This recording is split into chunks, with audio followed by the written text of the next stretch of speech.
And talking a bit about the six-element practice, which has been, I think it's been the Order's primary insight meditation practice. It's one of the three recommended by Bhante.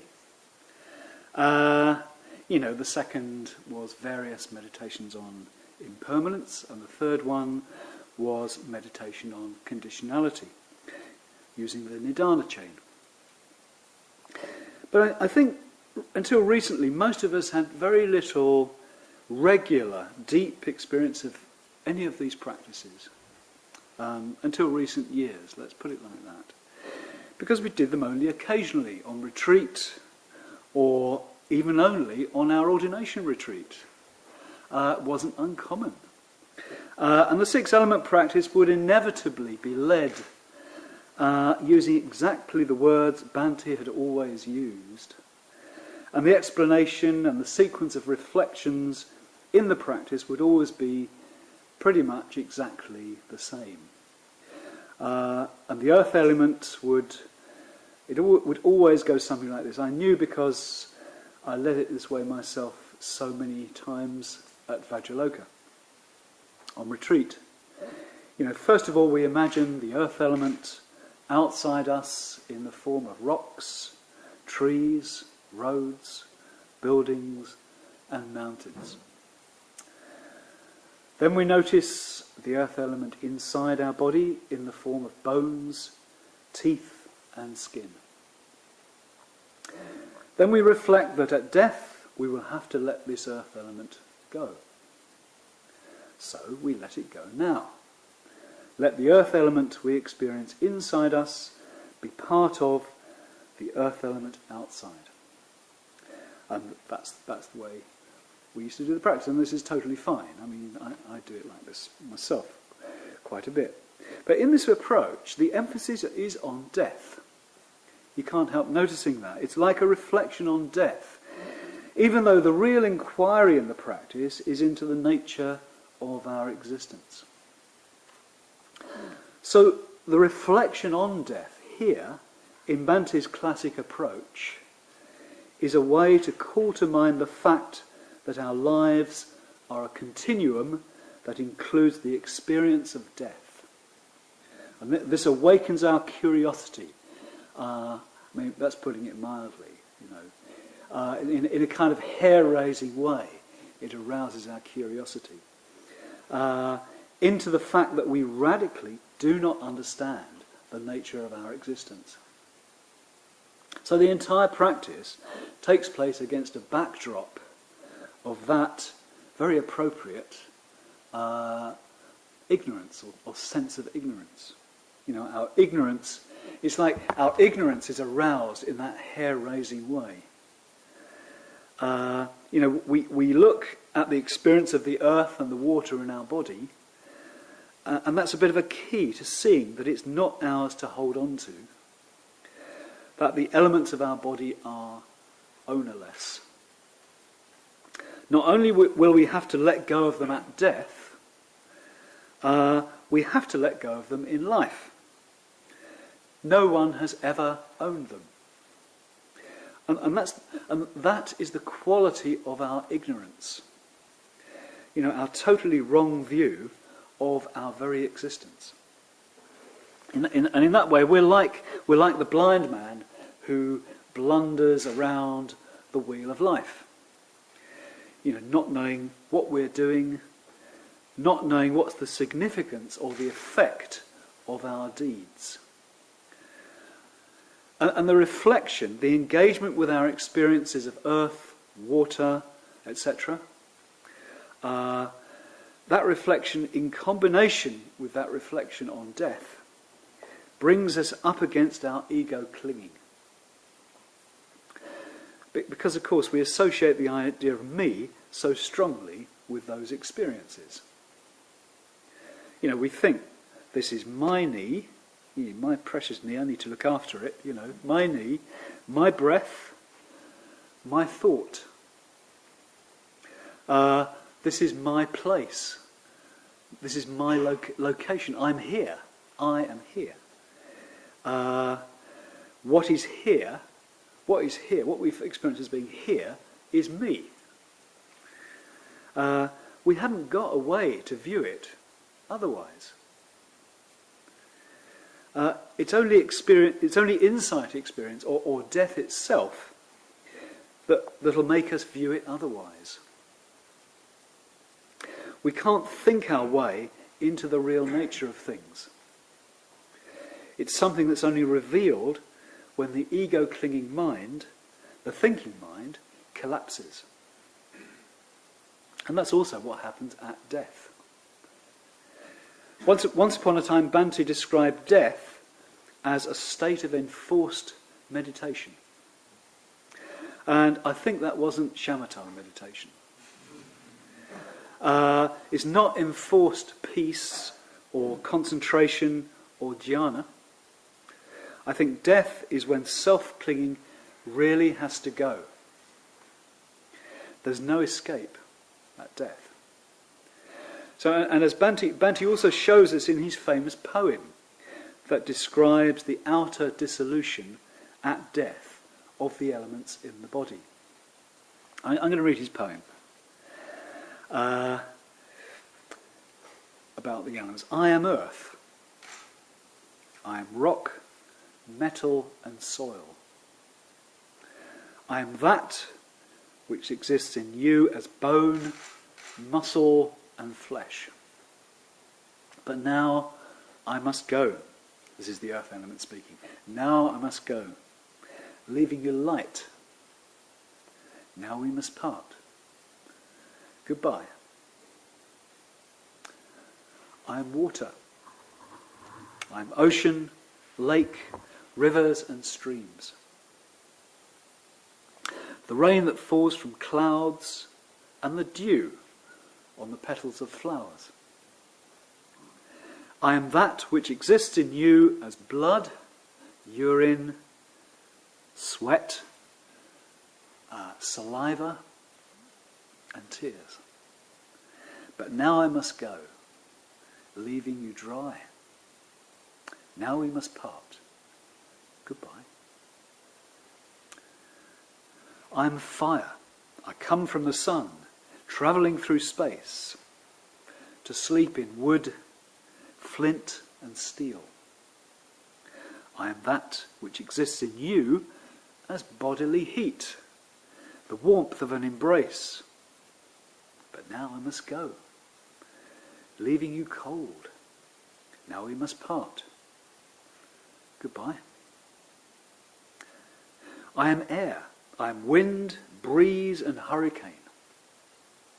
I am that which exists in you as the breath in your nostrils, in your lungs, the breath that gently comes, that gently goes.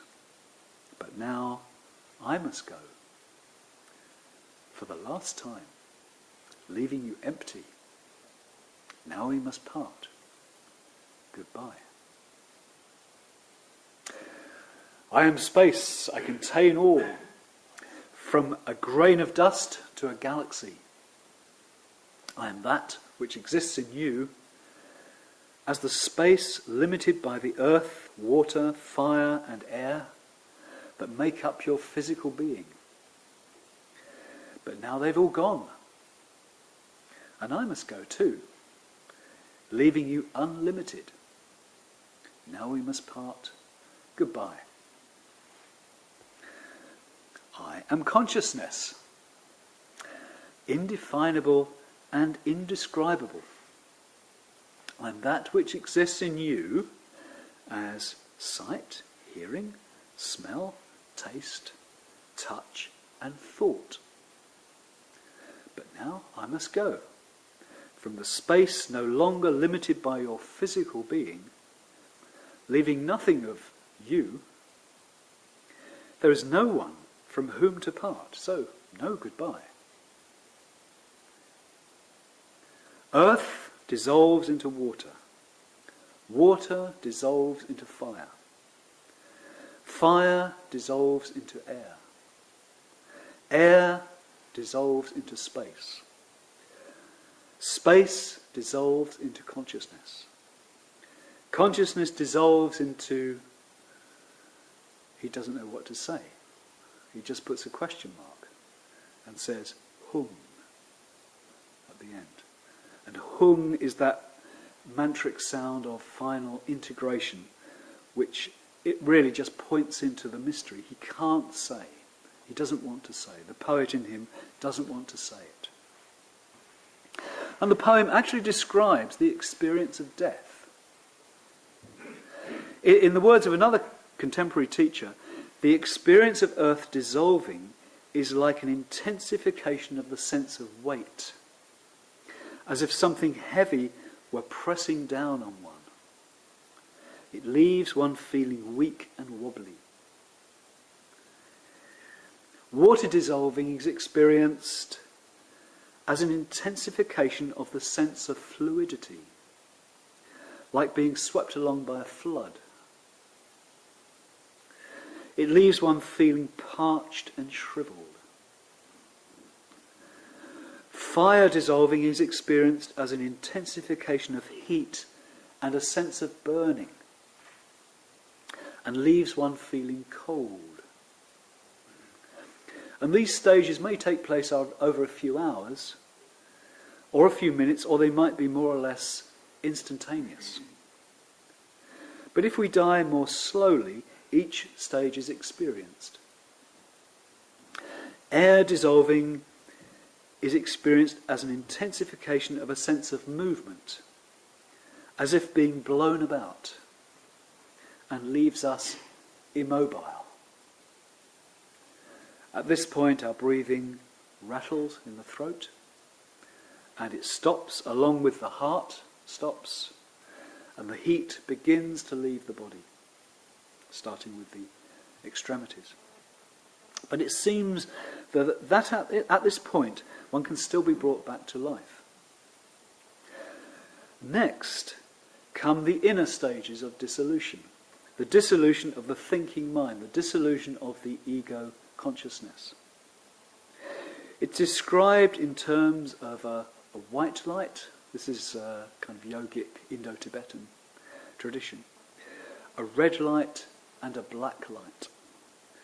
Though accounts vary, obviously, a great deal. The white light is experienced first. It's a bit more familiar. Apparently as thoughts of anger and hatred, aversive thoughts of not wanting. You know, it's quite a big part of our emotionality. Those are forced to stop, forced to come to an end. And there's a feeling of great peace and contentment. I think this has been attested to by people who've had near-death experiences. So it seems that it's possible to return to life even at that stage, after that first dissolution.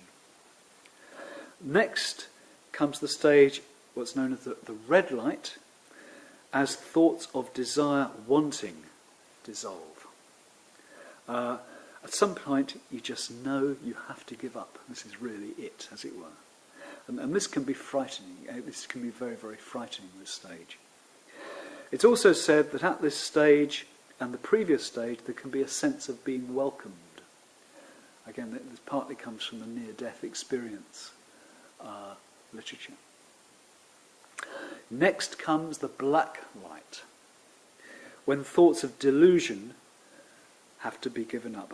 And that is, by delusion, I think, means all viewpoints, all points of view, all views about who or what we are have to go. They have to go because the basis for all that has disappeared. There really is nothing left for anything to be identified with as me. There's a sense that the whole world is dissolving, and a sense that the person, that the we, are about to be totally annihilated. And this is very, very frightening. clearly, it's very, very frightening, is the worst suffering of the dying process. And once the black light has appeared, that's the final moment of life in that body. And at this point, we're confronted with the absolute level of reality. We've been forced, through the dissolution of the body to let go not only the physical elements, not only the very basis for our emotional reactions of aversion and desire, but also our most deeply held views that so much security is based on. Views like, I am me. Really, really basic. And this is the moment that's described as the dawning of the clear light of reality, which is our real nature beyond self-clinging, if we could only let go and recognize it. This is what Bhante meant by saying death is a state of enforced meditation. For most of us, it's not going to be an easy experience. We're going to cling on to our sense of self out of ignorance in a panicky way. We try to flee from our real nature. We look for something familiar. We panic more and more and rush around looking for something familiar. And to cut short the whole fascinating story, which you can read about in the Tibetan Book of the Dead, we seek a new existence that's not illuminated by the light of reality, but is a whole lot more comfortable for us. And it's a situation we're all going to meet. And this practice, the Six Elements practice, is a way to prepare for that. Because it exercises our imagination, it exercises our sensitivity in the area of deep letting go. By looking deeply into the ways that we hold on to our experience and identify with all its manifold forms in life, it gets us to see that ego clinging and sitting looser to ego clinging, that's the crucial issue.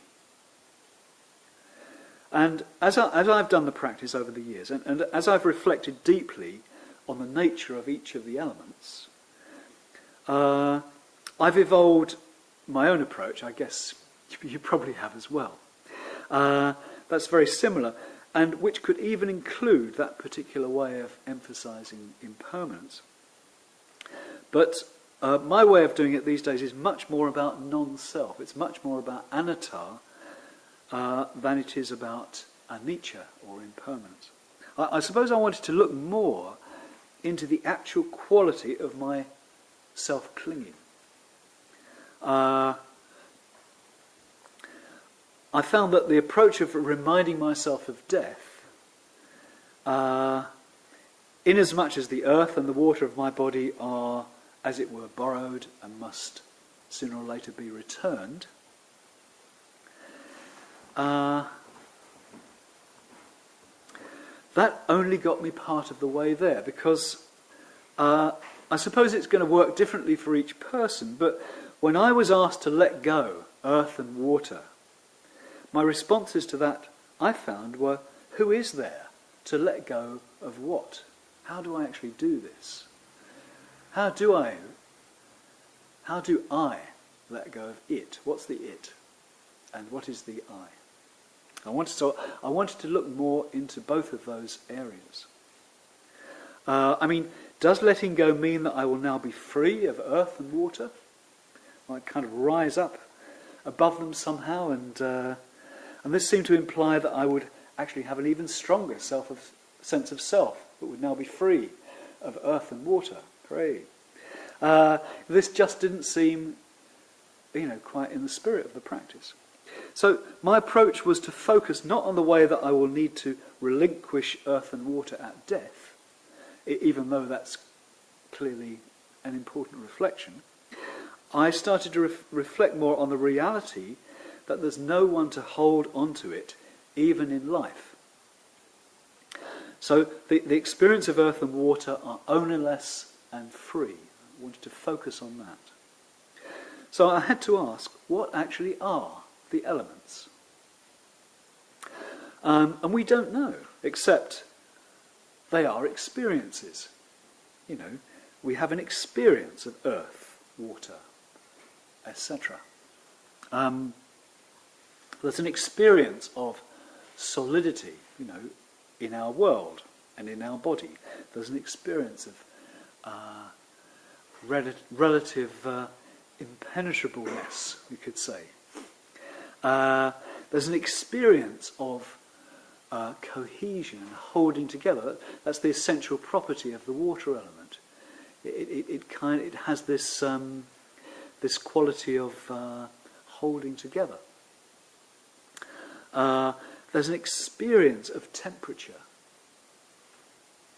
There's an experience of movement, of displacement. There's an experience of feeling located somewhere. An experience of what we call space. It's like our space. It's like our place.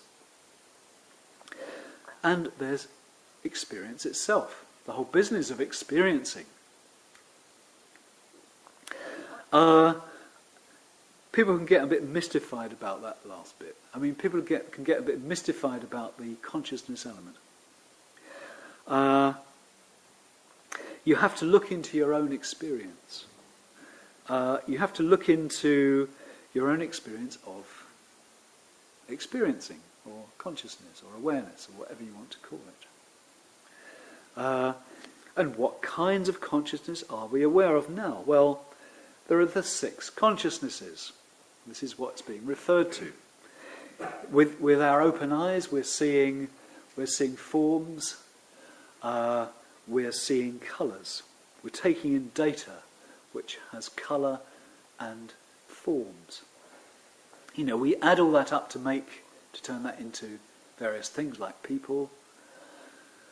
But actually, there's just the raw data there that another part of our mind is manipulating and turning into a world, you could say.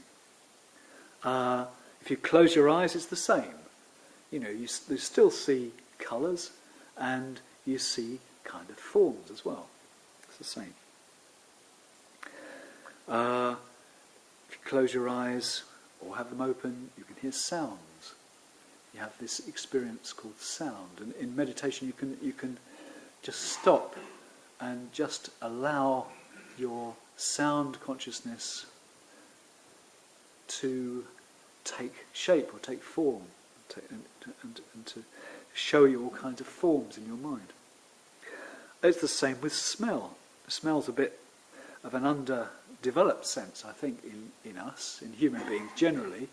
But if you tune into the sense of smell, it's something very, very receptive, actually.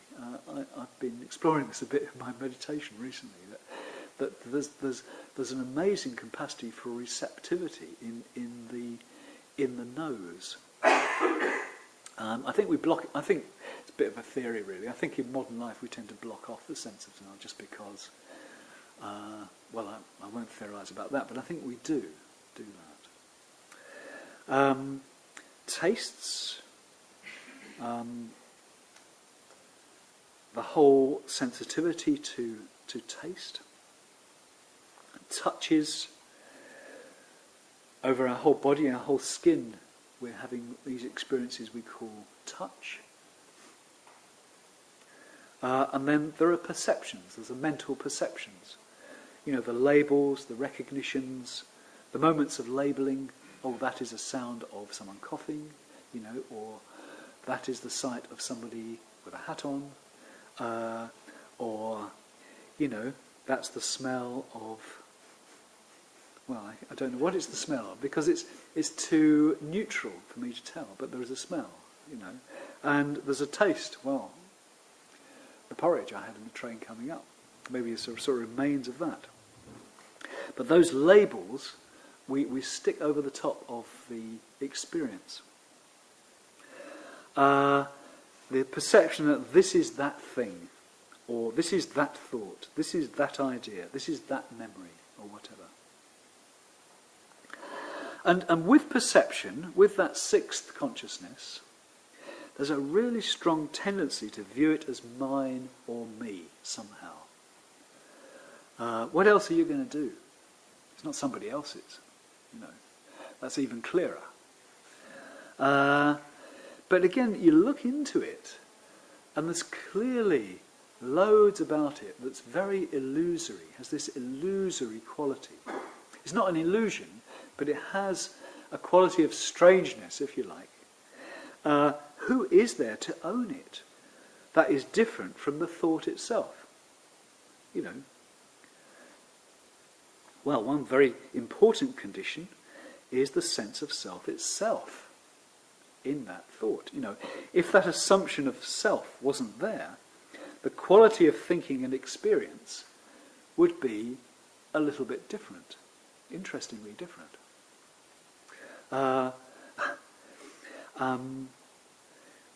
Yeah, there's more to say about that, but I won't go down that route. I mean, the point in the practice is not to spend too much time thinking. Okay, we can get into quite a lot of thinking around this area.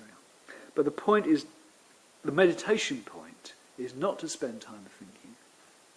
You just look into it for a while. You look into its ownerless nature. You wonder at that for a while. You know, it's probably quite easy to see that in a rough way. Just wonder about that, and then just stop and experience it.